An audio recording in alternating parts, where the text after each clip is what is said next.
자, 이제 첫 번째 시드름 증상에서는 우리가 공부를 했고요. 잎이 노랗게 되는 거에 대해서 우리 공부를 좀 해보도록 하겠습니다. 잎이 노랗게 되는 거는 병도 있지만 대부분 토양 산도 때문에 문제가 생깁니다. 토양 산도. 산성, 알칼리성 얘기 들어보셨죠? 토양 산도가 굉장히 중요한데, 토양 산도가 낮을 때 잎이 노랗게 되기도 하지만 토양 산도가 너무 높아도 문제가 생깁니다. 근데 토양 산도가 우리가 노지과수다 보니까 노지과수에서는 토양 산도가 너무 높은 확률보다 너무 낮을 그런 쪽이 더 많아요. 그런 경우가 많은데, 이럴 때는 연맥 사이가 좀 노랗게 되고요. 심하면 조기 낙엽도 됩니다. 이것도 잎이 다치니까 당연히 수량도 적고 착색도 안 좋아요. 이런 토양은 특징이, 토양 산도가 안 좋은 농업인 분의 특징은 토양 검사를 안 하시는 분들이 많습니다. 토양 검사를 안 하니까 내가 매년 주던 대로 비료를 자꾸 주고 조금씩 나빠지던 게 한계가 지나면 탈이 나기 시작하는 거예요. 이런 분들은 유박 비료나 산성 비료를 많이 썼을 확률이 굉장히 높습니다. 그래서 우리가 1년에 한 번씩 건강 검진을 하듯이 토양도 좀 검진을 하셔야 됩니다. 우리가 아파서 병원을 가면 병원 의사가 처방서를 주잖아요. 그걸 약국에 되면 약을 타서 먹죠.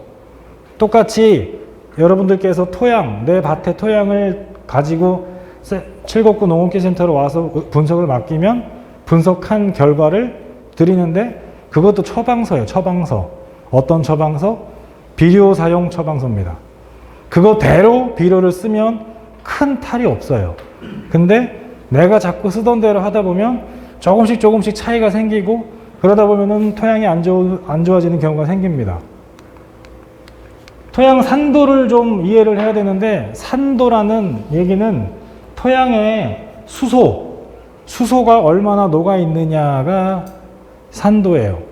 근데 이 토양의 수소가 녹아 있는 양이 굉장히 적은데, 적음에도 불구하고 아주 적은 이 녀석들의 농도 때문에 작물의 생사가 바뀝니다. 수소 이온이 토양 1리터에 0.00001 뭐 이렇게 녹아 있어요. 굉장히 작죠.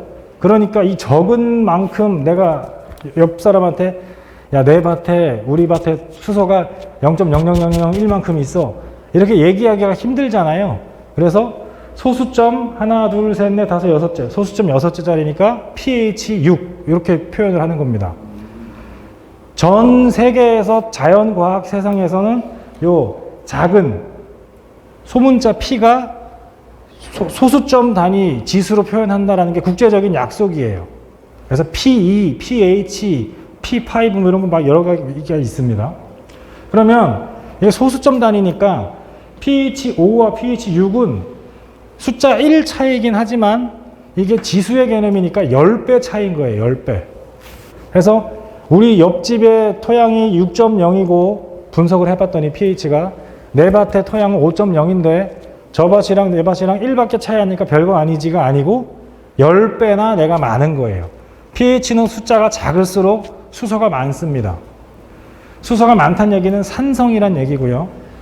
산성이 되면 문제가 생기는데, 일반적으로 작물마다 조금씩 다를 수는 있겠으나 포도 같은 경우에는 토양 pH가 5.5에서 7.2 사이가 제일 좋습니다. 그리고 이 5.5와 7.2를 벗어나면 포도한테도 안 좋지만 토양 내에 여러 가지 변화들이 생겨요. 먼저 토양 안에 이런 식물 세포가 있으면 이 식물 세포가 아까 제가 이 에너지를 만들어야 양분을 잘 먹는다 그랬죠. 작물이 호흡을 통해서 만든 에너지, 이 에너지가 ATP라는 에너지예요. 이 에너지는 식물도 ATP라는 에너지를 쓰고 사람도 ATP라는 에너지를 씁니다. 어쨌든 에너지를 쓰면서 식물 세포 안에 있는 수소를 밖으로 내보냅니다. 밖으로 내보내면서 토양에 있는 인산, 가리를 흡수를 하는 거예요. 내 몸에 있는 수소를 내보내면서 밖에 있는 인산과 가리를 내가 삼켜요. 이렇게 식물이 살아갑니다. 이래서 양분, 에너지 이런 게 없으면 양분이나 수분을 흡수를 잘 못하는 겁니다. 그런데 어떤 토양, 산성 토양이 돼서 이미 토양 밖에 수소가 엄청 많으면 이 수소가 밖으로 내보내면서 인산과 가리를 먹어야 되는데 이미 밖에 수소가 많으니까 그게 잘 안 돼요. 이게 안 돼요. 수소가 밖으로 안 나가요. 그러니까 수소랑 가장 비슷하게 생긴 가리를 내보냅니다. 내가 인산은 먹어야겠는데 내 몸에 수소가 밖으로 안 나가니까 제일 비슷하게 생긴 가리를 내보내고 그리고 인산을 먹는 거예요. 근데 가리가 자꾸 밖으로 나가면 어떻게 되죠? 포도가 싱거워지죠. 포도가 짜야 되는데 내 몸에 가리가 많아야 되는데 인산을 먹기 위해서 가리를 자꾸 내보내다 보면 내가 싱거워지죠. 그럼 물을 못 먹어요. 그래서 산성 토양에서 작물이 말라 죽어요. 산성 토양에서 작물이 말라 죽는 이유가 이런 겁니다. 내 몸에 수소가 밖으로 안 나가서. 또 토양 산도가 너무 낮아지거나 너무 높아지면 여러 문제점들이 생기는데 산성 토양에서는 알루미늄이나 망간 같은 중금속들이 많이 녹아 나옵니다. 그 중금속이 토양에 있는 인산을 못 먹게 해요. 또 내가 열심히 비료를 줬던 질소비료, 요소나 유황의 비료를 줬는데 그 질소비료가 아질산이라는 가스로 바뀝니다. 아질산 가스로 바뀌어서 공기 중으로 도망가는데, 그러니까 비료도 못 쓰니까 비료도 아깝지만 도망갈 때 그냥 곱게 안 가요. 뿌리랑 잎을 막 엄청 공격하면서 갑니다. 반대로 pH가 7.2 이상으로 높아지면 그거는 그 토양은 석회가 너무 과다하다는 얘기니까 석회가 또 인산을 못 먹게 합니다.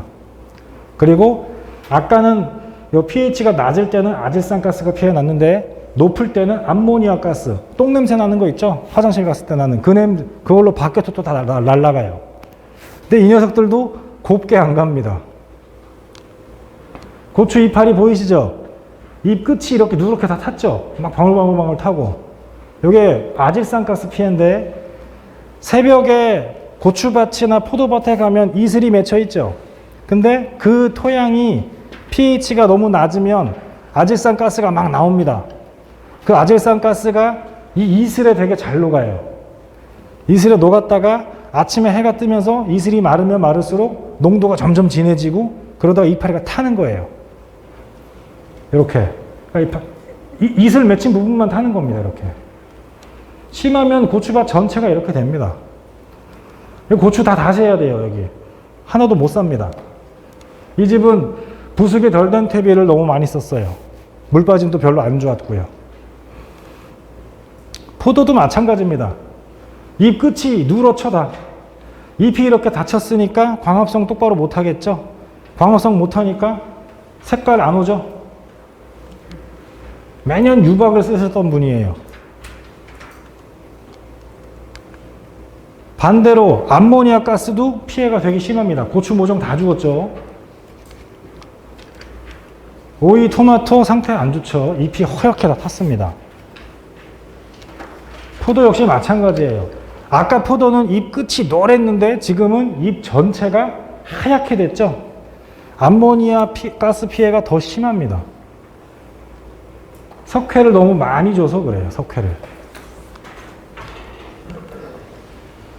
산도가 높아지거나 낮아지는 원인은 일단 대기 중에 있는 우리가 숨을 쉴 때 산소로 호흡을 하고 우리가 뱉을 때 이산화탄소 내뱉죠. 근데 공기 중에 이산화탄소가 350ppm 정도 있는데 요새 이산화탄소 양이 막 높아져가지고 지구온난화 우리 다 죽는다 막 난리 나잖아요. 요 이산화탄소가 탄산이죠. 탄산. 그러니까 대기 중에서 비가 생겨서 떨어지면 순수한 물이었지만 떨어지면서 대기 중에 있는 탄산을 녹아서 탄산이 섞인 비가 떨어지는 거예요. 자연스러운 비는 pH가 5.6 정도 됩니다. 그거보다 낮으면 산성비라고 하죠. 그러니까 비도 5.6이니까 비만 맞아도 내 토양은 점점 산성화 될 수밖에 없어요. 자연 조건에서도 pH가 자꾸 변하는데 게다가 부숙이 덜 된 퇴비나 유박 같은 거를 쓰면 산도가 더 떨어집니다. 비료 이름 중에 무슨 산자리가 들어가는 애들은 다 산성비료예요. 황산가리, 인산칼슘, 질산가리 이런 것들. 염화가리라고 하지만 염산가리죠 사실. 이런 것들을 많이 쓰면 산성화된다. 반대로 pH가 너무 높아지는 경우는 석회를 많이 쓰면 저렇게 됩니다. 우리나라 토양이 그렇게 좋은 토양은 아니에요. 토양학적으로 봤을 때는 생성된 지 얼마 안 된 토양이고 모재 자체에도 양분이 많은 모재는 아닙니다. 그래서 어떤 인류학자는 이렇게 보는 견해도 있어요. 우리나라 사람이 키가 큽니까? 유럽 사람들이 키가 큽니까? 유럽이 훨씬 크죠. 유럽의 토양의 석회 함량과 우리나라 토양의 석회 함량 둘 중에 누가 높을까요? 우리나라 석회 함량보다 유럽의 토양의 석회 함량이 3배 이상 많습니다. 유럽 여행 혹시나 해보신 분들 보시면 옛날 기억 떠올려 보세요. 걔네는 막 샤워 같은 거 하고 종이컵에 물 받아놓고 하면 물 허옇게 막 되고 그런 경험 없으세요? 걔네는 수돗물에도 석회질이 굉장히 많잖아요. 그래서 맥주랑 포도주 같이 차를 만들어 먹는 게 발달이 됐죠. 맹물 먹으면 설사하니까. 중국 저쪽도 차 문화가 발달한 것도 그렇고 우리나라는 물이 굉장히 깨끗해요. 근데 석회가 없으니까 키가 작고 유럽 사람들은 석회가 많으니까 키가 크고 이렇게 생각하는 인류학자도 있는데 어찌됐든 작물의 수량을 결정하는 첫 번째 인자가 석회예요. 근데 우리나라는 석회가 부족하니까 정부에서 2000년 초반까지 석회를 계속 공짜로 줬죠. 소석회를. 몇십 년을 그렇게 주고 나니까 이제는 우리나라 토양의 석회 함량이 꽤나 높아졌어요. 그래서 이제는 석회를 더 이상 많이 뿌리면 오히려 석회가 너무 많아져서 우리나라 농산물 수량을 결정하는 두 번째 인자인 인산을 못 먹게 할까봐 석회를 조금 낮춰서 줘요. 그게 뭡니까? 소석회가 아닌 폐화석 비료. 폐화석 비료가 3년 전부터 바뀌었죠? 4년 전이구나 이제. 폐화석 비료로 바뀌었잖아요. 옛날에는 소석회 주다가. 소석회는 물에 잘 녹는데 폐화석은 물에 잘 안 녹으니까 바꿔서 주는 겁니다. 너무 많이 쓰지 말라고. 근데 어찌됐든 노지에서는 그래도 비도 맞고 하니까 뭐 석회를 좀 줘도 이렇게 좀 쓰려고 하는데 시설에서는 비를 안 맞잖아요. 그러니까 시설 토양은 pH가 이렇게 상대적으로 너무 높아진 데가 많아요. 노지는 비만 맞아도 pH가 떨어지니까 석회를 자꾸 줘야 되는데 시설에서는 비를 안 맞죠. 근데 자꾸 정부가 주니까 계속 줘. 그러면 pH가 막 올라가죠. pH가 올라가니까 수량이 떨어지고 인산이 부족해지니까 인산비료를 또 잔뜩 줘요. 이런 문제점이 생깁니다. 그래서 정부가 준다고 무조건 다 쓰지 마시고 토양 검사를 통해서 필요한 양을 따져서 사용을 해야 됩니다. 근데 제가 유박이나 미부숙 퇴비 자꾸 안 좋게 말씀을 드리는데 아마 여기 계신 분들도 유박을 계속 쓰셨던 분들이 있을 겁니다. 근데 유박 자체가 나쁘다는 말이 아니에요. 유박이 과수에서는 조금 안 좋습니다. 근데 새로 심는 작물들, 고추, 감자 이런 쪽에서는 유박 괜찮아요. 왜냐? 심기 한 달 전에 유박을 살포하고 로타리 친 다음에 가스 다 빠지고 나면 심잖아요. 그러니까 괜찮은데 우리 포도는 심겨져 있잖아요. 거기에 유박을 살포하면 좋지가 않습니다. 왜냐? 유기물, 신선한 유기물이 토양에 들어가면 막 이제 미생물들이 분해를 하죠. 분해를 하면 수소와 전자와 이산화탄소로 분해가 됩니다. 그래서 이산화탄소는 공기적으로 날아가고 남아있는 수소와 전자를 토양에 있는 산소랑 만나서 물이 돼요. 그래서 퇴비 같은 거 막 주고 나면 토양에 물 생기는 게 이런 원리인데 근데 뒤늦게 막 부숙이 되면서 분해가 되면서 토양의 산소를 자꾸 쓰다 보면 토양에 산소가 모자라면 뭐가 문제죠? 과습 조건이랑 같은 조건이죠. 뿌리가 숨을 못 쉬잖아요. 그리고 산소를 다 쓰고 나면 수소랑 전자가 그대로 토양에 남죠. 그러니까 토양의 환원화, 산소가 없어지는 환원화와 산성화가 동시에 일어납니다. 이런 조건은 자연 조건에 없어요. 인위적으로 만드는 조건밖에. 토양이 산성화되고 산소도 없어지는 악조건이 생깁니다. 이게 매년 계속 반복되면 당연히 쌓이겠죠. 그래서 유박은 과수보다는 일반 바짝물에 쓰시는 게 좋고, 우리는 퇴비, 가축분 퇴비, 부숙 잘 된 거. 부숙이 덜 된 건 가스 막 피해 또 나오니까요. 그래서 퇴비를 또 잘 쓰려면 퇴비를 그냥 줄 수는 없으니 퇴비 차로 주는 게 더 효과적이죠. 부숙이 덜 된 퇴비가 생각보다 좀 많습니다. 부숙이 덜 된 퇴비를 왜 문제가 되냐면, 일단 비료를 법으로 분류를 하면 보통 비료, 부산물 비료, 미생물 비료 이렇게 세 개로 나눕니다. 언론에서 화학 비료 하는데 화학 비료라는 말은 없는 말입니다. 무슨 화학자가 들어가면 몸에 되게 안 좋은 것처럼 인식이 되고 막 그렇게 이런 경향이 있는데 굉장히 좋지 않은 표현이고, 화학 비료라는 표현보다 보통 비료라고 표현하는 게 맞죠. 부산물 비료는 유기질 비료와 부숙 유기질 비료로 나눕니다. 유기질 비료와 부숙 유기질 비료. 이름에 부숙자가 들어간다는 얘기는 부숙이 된 유기질 비료겠죠. 당연히 부숙 유기질 비료는 가축분 퇴비나 일반 퇴비, 얘는 부숙이 꼭 돼야 되는 애들입니다. 일반 유기질 비료는 동물성이 있으면 혼합 유기질, 없으면 혼합 유박 이렇게 분류를 하는데, 요 부숙 유기질 비료, 얘네는 부숙이 꼭 돼야만 하는 애들이에요. 부숙이 안 되면 문제인데, 지금 우리나라는 보통 비료보다 유기질 비료를 훨씬 많이 쓰는 나라가 됐어요. 몇 년 됐습니다, 벌써. 일반 보통 비료보다, 화학 비료보다 가축분 퇴비나 이런 유기질 비료를 훨씬 많이 씁니다. 1년에 1조 한 2천억 정도 돼요. 근데 우리나라 내에 있는 퇴비 만드는 회사가 1000개가 넘습니다. 그러면 회사 하나당 매출이 10억밖에 안 된다는 얘기가 나오죠. 아니, 회사를 차렸는데 10억밖에 못 벌면 돈이 안 되잖아요. 그러니까 당연히 원가 절감 같은 걸 할 수밖에 없는 시장 구조예요. 그러니 재료를 좀 더 싼 재료를 써야 되고, 생산일도 줄이고 보관일도 줄이고 이런 현상이 생길 수밖에 없는 구조입니다. 퇴비를 만들려면, 옛날에 여기 나이 드신 분들은 왜 막 집에서 근처에서 막 퇴비 더미 장 만들고 했던 거 기억나시나요? 그러면 한겨울에도 퇴비 떠면서 막 김이 모락모락 나고 막 그랬죠.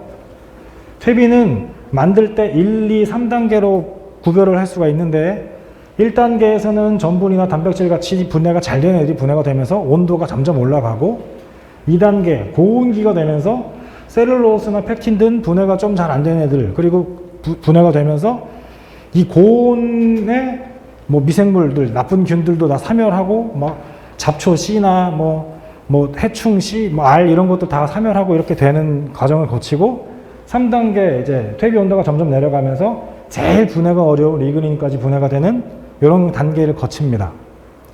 이렇게 만들어져야 되는데, 그리고 부숙 기간이 길수록 부식물도 높아지고 탄질비도 낮아지면서 우리가 쓰기 되게 용이하게 됩니다. 그런데 우리나라 현행법상 유기질 비료는 60일, 2달만 부숙시키면 팔 수 있게 했어요. 여기 계신 분들 퇴비 사실 거죠? 올해 퇴비 하실 거죠? 몇 월에 사세요? 저 선생님은 11월에 사신다고 했지만 대부분 2월, 3월에 사세요. 그렇죠?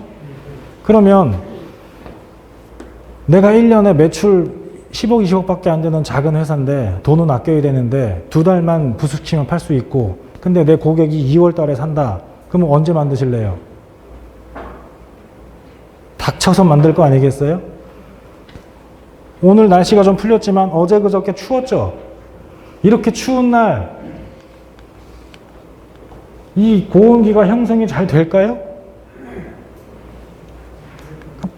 겨울에 만든 퇴비는 당연히 부숙이 덜 됐을 확률이 높습니다. 다 부숙이 안 됐다는 게 아니고 높아요. 재작년 강원도 뉴스를 보면 부적합률이 11%랍니다. 강원도만 부적합률이 10% 될까요? 경북은 안 그래요? 모르죠. 그렇죠? 부숙 유기질 비료는 부숙이 덜 됐을 수도 있는 비료라고 우리가 의심을 해야 됩니다. 그러면 어떻게 해야 되느냐? 우리가 스스로 바꾸면 됩니다. 저기 계신 분처럼 퇴비를 2월에 사지 말고 가을에 사시면 돼요. 가을에 살면 그 퇴비는 지난해 겨울이나 봄이나 여름에 만들었겠죠? 그러면 당연히 부숙이 좀 더 잘 됐겠죠? 가을에 산 퇴비를 이듬해 2월에 내가 쓰는 거예요. 그렇게 하는 게 좀 더 효과적이겠죠. 그리고 퇴비 재료를 좋은 걸 쓰게끔 해야 됩니다. 개분이 냄새 많이 나죠? 왜? 닭은 벌레 잡아먹잖아요. 소는 풀 뜯어먹고. 물론 요새 다 사료 먹긴 하는데 어쨌든. 그러니까 닭은 육식동물이고 소는 초식동물이니까 소똥은 양분이 별로 없어요. 유기물이 많죠. 닭똥은 단백질이 많아요. 벌레 잡아먹으니까. 그러니까 닭똥은 냄새가 구리죠. 질소가 많아서. 질소가 많다는 얘기는 부숙이 덜 됐을 수도 있어요. 그러니 개분보단 돈분, 돈분보단 우분, 마분도 요새는 많이 쓰는데 그런 걸로 만든 퇴비를 선택하게 해야 되는데 퇴비를 누가 선택해요? 센터가 하나요? 농정과가 해요? 농협에서 하잖아요. 각 지역별로. 그래서 읍면별로 쓰는 퇴비가 다 달라요. 그럼 어떻게 해야 돼요? 내가 만약에 A 농협에 소속된 조합원이라면 A 농협 찾아가서 야 우분 많은 걸로 퇴비 선정해 라고 자꾸 압박을 해서 좋은 퇴비를 선정하게끔 내가 농협 조합원인데 자꾸 얘기를 해야 될 거 아니에요. 그리고 음식물류 폐기물 이런 걸로 만든 퇴비는 진짜 쓰면 안 됩니다. 좋지 않습니다. 음식 할 때 소금 많이 치잖아요. 그렇죠? 유박을 쓰더라도 당연히 좋은 재료, 비싼 재료 이런 걸로 써야 되고 아주까리, 팜, 야자 이런 거는 재료 자체가 굉장히 쌉니다. 그리고 분해가 잘 안 돼요. 제가 재작년에 아주까리 유박 94%짜리도 봤는데 이런 거는 진짜 원가 정말 싸야 됩니다. 근데 유박이니까 시청, 군청, 농정가 보조 다 받아서 막 4,000원, 5,000원 이렇게 팔죠. 보조 받고도. 이거는 그러면 안 됩니다. 그래서 우리가 좋은 퇴비를 잘 선택하려면 자꾸 목소리를 크게 내야 되고 또 아까 막 의원님들도 막 오시고 했는데 그런 분들한테 일거리를 던져 드리는 거예요, 우리가. 그분들은 자기가 유명해져야 또 좋은 법안을 내야 또 좋은 정치인으로 되듯이 우리가 그런 걸 자꾸 얘기를 해야죠, 그분들한테. 법을 바꾸게끔. 아까 제가 퇴비 만드는 기준이 60일이라고 그랬잖아요, 우리나라가. 그게 90일, 120일로 늘어나면 부숙이 덜 된 퇴비가 점점 더 줄겠죠. 그런 얘기를 자꾸 우리가 해야 됩니다. 그럼 내 토양을 내가 분석을 해봤더니 농업기술센터에다 분석을 했더니 내 토양이 산성이다 또는 알칼리성이다 이렇게 결론이 나면 계량을 해야겠죠. 계량. 이겁니다. 내 토양의 pH가 낮으면 일단 내가 부숙이 덜 된 퇴비나 유박을 썼는지 안 썼는지 확인을 해보시고 만약에 계속 썼으면 안 써야죠. 앞으로는.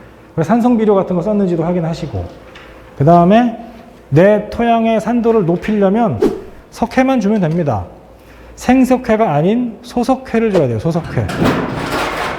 소석회를 줘야 되는데 요새는 소석회를 공짜로 안 주고 폐화석을 주잖아요. 정부에서. 폐화석은 물에 잘 안 녹아요. 그러니 폐화석 뿌려놓고 가만히 놔둬도 안 됩니다. 섞여야 의미가 있는데 섞기도 어렵죠, 우리가. 소석회를 구해서 뿌려도 섞어야 의미가 있는데 섞기가 어려우니 퇴비도 녹여주듯이 석회도 녹여주면 됩니다. 이렇게. 물 1톤. 여기 사실 1톤이 아니고 요 고무다라 600짜리죠. 600짜리에 한 반포대 넣고 물 이렇게 잘 저었다가 녹은 만큼 넣고 가라앉죠. 윗물만 떠서 관주를 하시면 돼요. 남은 석회 또 재활용하면 됩니다. 몇 번씩 할 수 있어요. 그렇게 해서 내 토양을 좀 산도를 높여야겠다 싶으면은 이 석회 포화액을 계속 쓰시면 되겠습니다. 근데 1년 작기 내내 석회를 계속 주면 너무 많이 주는 거 아니야? 오해를 하실 수 있는데 석회 가지고 산도 1을 높일 때는 사양토에서는 한 10포는 써야 됩니다. 그래야 산도 1이 올라가요. 산도 pH가 숫자 1이 10배 차이라 그랬죠? 그만큼 한참 넣어야 돼요, 석회를. 그러니까 1년 내내 이렇게 녹여줘봐야 10포 못 줘요. 그러니까 안심하고 쓰셔도 되겠습니다.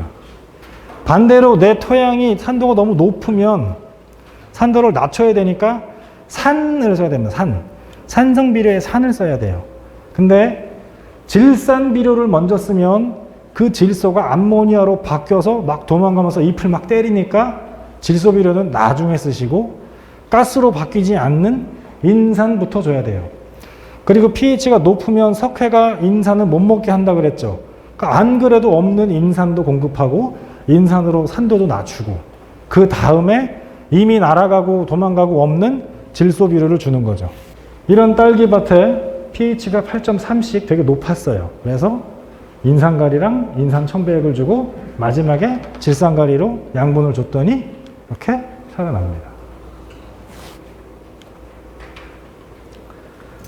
비료를 다시 산성, 알칼리성으로 나누면 산자리가 들어가면 산성비료, 그 다음에 질소비료로는 요소, 암모니아태 질소죠. 그리고 용성인비 이렇게 있는데 요거 하나는 메모를 해두시는 게 좋습니다. 토양을 분석했을 때 내가 내 밭의 토양을 분석했을 때 비료 사용 처방서라고 쭉 나와요. 첫 번째가 산도예요. 제일 중요하니까. 두 번째가 유기물, 세 번째가 유효인산 이렇게 쭉 나가는데 문제는 이 용성인비입니다. 용성인비 자체가 문제가 아니고 지금 우리나라 기능청에서 토양 분석한 결과를 보면 내 토양이 산성일 때도 용성인비 쓰라 그러고 내 토양이 알칼리성일 때도 용성인비 쓰라 그래요. 용성인비는 내 토양이 알칼리성일 때 쓰면 안 됩니다.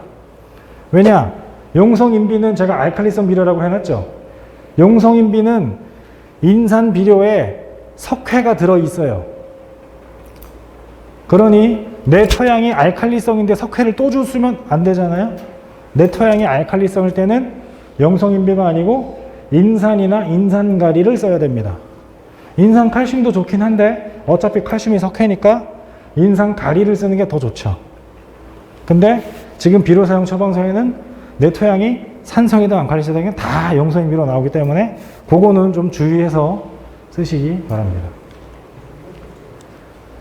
비료를 이렇게 하나하나 사가지고 여러분들께서 조합해서 쓰면 참 좋은데 그렇게 안 쓰시잖아요. 복합비료 많이 쓰시죠. 복합비료 쓰시는 건 좋은데 토양 분석을 1년에 한 번씩은 해야 돼요. 예를 들어 복합비료 질소인산가리 요 3개짜리 쓰는데 우리 밭에는 가리가 좀 많다. 근데 복합비료 자꾸 쓰다 보면 가리가 막 쌓이겠죠. 그러면 안 좋아질 거 아니에요. 그러니까 자꾸 내 토양을 분석해가면서 맞춰서 써야 됩니다. 복합비료 내용은 아시죠? 요거 숫자가 3개면은 질소인산가리 %입니다.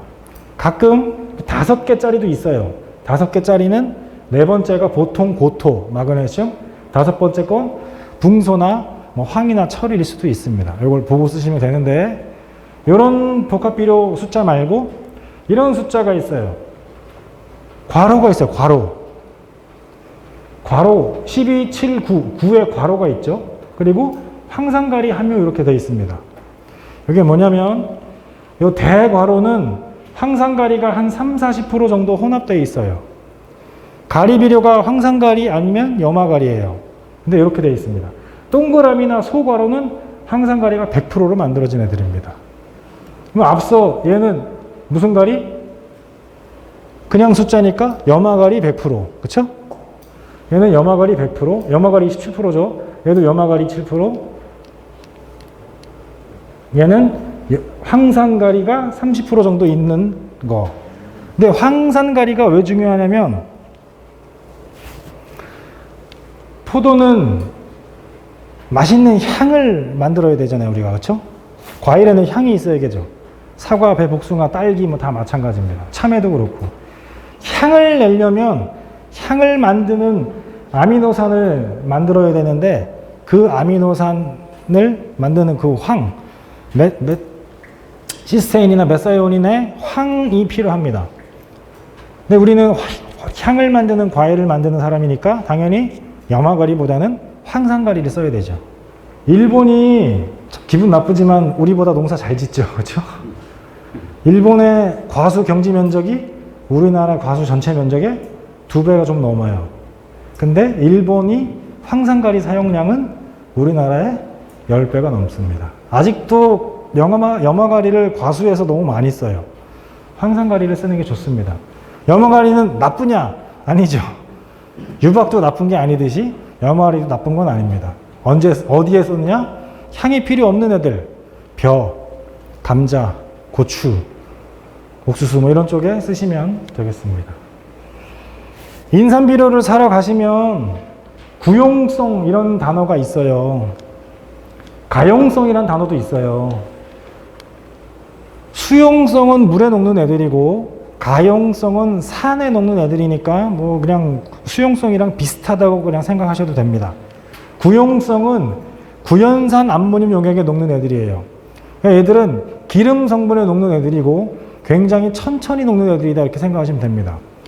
천천히 녹는 비료를 왜 만들었느냐? 밑거름으로 쓰려고 만든 거예요. 우리가 지금 포도나 뭐 다른 재배 매뉴얼 책자를 보면 밑거름으로 용성인비 한 번 주고 그 다음에 웃거름, 알거름으로는 인삼비료 안 주죠. 책에 주라고 나와 있지가 않잖아요. 밑거름으로 인삼비료 용성인비가 이제 구용성인데 한 번 주면 1년 내내 천천히 녹으니까 그렇게 쓰라고 하는 거예요. 대신 물에 잘 녹는 수용성 비료인 질소나 가리는 그때그때 주라고 하는 거죠. 미리 주면 다 녹아 없어지니까. 그렇게 설정을 한 건데 그것도 100% 올바르진 않습니다. 왜냐? 내 밭에 토양 산도가 이상하던 아니면 다른 이유가 있던 인산이 더 많이 필요로 할 때가 있잖아요. 특히 인삼비료가 언제 필요합니까? 힘을 많이 낼 때, 힘을 많이 필요로 할 때, 그때가 개화기, 경핵기, 알이 굵어질 때, 그리고 착색기, 요 세 군데에는 인삼비료가 필요합니다. 제가 지금 얘기한 개화기, 경핵기, 착색기 요 세 군데 여러분들 뭐 하세요? 그때 영양제 쓰시죠? 영양제 언제 쓰세요? 그때 쓰잖아요. 꽃필 때. 알 굵어질 때 착색기, 그때 영양제 쓰시죠? 그때 쓰는 영양제의 성분이 대부분이 인산입니다. 그러니까 우리가 구용성이 아닌 수용성 인산, 아까 얘기했던 인산 액체 자체 아니면 인산가리 같은 비료를 내가 조금 갖고 있으면 비싼 영양제를 쓸 필요 없이 그거 그냥 내가 연면 시비해도 되죠. 복합비료를 조금 더 아셔야 되는데 복합비료는 1종, 2종, 3종, 4종 이렇게 나눕니다. 1종 비료는 질소, 인산, 가리 중에 2개를 섞은 거 그게 1종입니다. 1종 비료는 우리가 잘 안 써요. 2종 비료를 많이 쓰죠. 1종 비료에 질소, 인산, 가리 다시 하나 섞은 거 뭐 황산가리, 염화가리, 고토 뭐 이런 것들이 다 2종 비료고요. 3종 비료는 2종 비료에 유기물 섞은 거 그리고 4종 비료 여러분들이 굉장히 사랑하시는 영양제라고도 하는 4종 복합비료는 연면시비용이 있고 관주용이 있는데 관주용은 우리가 잘 안 쓰죠. 다 연면시비용을 씁니다. 연면시비용은 요거 질소인산 가리 2개랑 나머지 이 미량요소 2개 섞은 겁니다. 이렇게 법이 규정이 되어 있어요. 근데 저는 영양제를 참 안 좋아하는 게 법이 문제예요. 법이.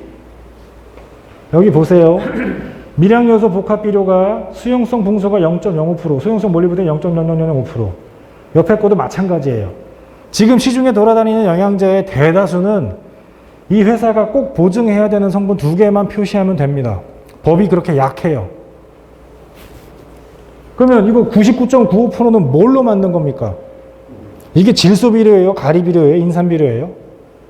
우리가 알 수가 없습니다. 알 수가 없어요.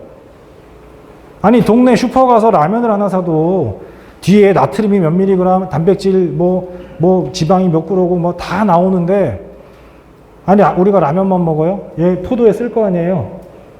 포도에 묻혀서 우리도 먹잖아요. 우리 몸에 들어가는 건데 왜 법이 맨날 농업 쪽은 이렇게 허약한지 이게 질소비료인지 가리비료인지 알 수도 없고 업체 말만 믿고 써야 되는 상황인 거예요. 적어도 이게 질소가 몇 프로, 뭐 100, 완전 다 쓰라는 것도 아니고 적당히는 써야 되지 않겠어요? 근데 법이 약해서 안 씁니다. 그러니까 저는 그래서 못 믿겠어요. 내가 성분을 알고 있는 게 아니면 그래서 제가 답답해서 포도에 많이 쓰는 걸 몇 개를 사다가 분석을 했습니다. 브리오는 pH가 5.1이고 뭐 인산이 뭐 몇 ppm, 마그네슘 몇 ppm 이렇게 다 분석을 제가 다 해놨어요. 자료에 없나요? 있습니다. 예. 있습니다. 그래서 예를 들어 제가 개화기, 경액기, 착색기 때 영양제를 쓰는 그때 뭐 써요? 브리오라는 제품 많이 쓰죠? 굉장히 저도 저희 포도밭, 저희 사무실에 있는 포도밭에서도 애용하긴 하는데 만약에 내가 이게 인산과 가리가 주 성분이구나. 근데 우리 집에 인산가리라는 비료가 있다? 그러면 굳이 이거 500ml에 8,000원, 만원 하는 것보다 인산가리 사서 쓰는 게 더 저렴할 수 있어요. 인산가리 비료가 아무리 비싸도 20kg에 지금 한 7만원쯤 하니까 계산으로 따지면 얘보다는 싸죠. 나머지도 마찬가지예요.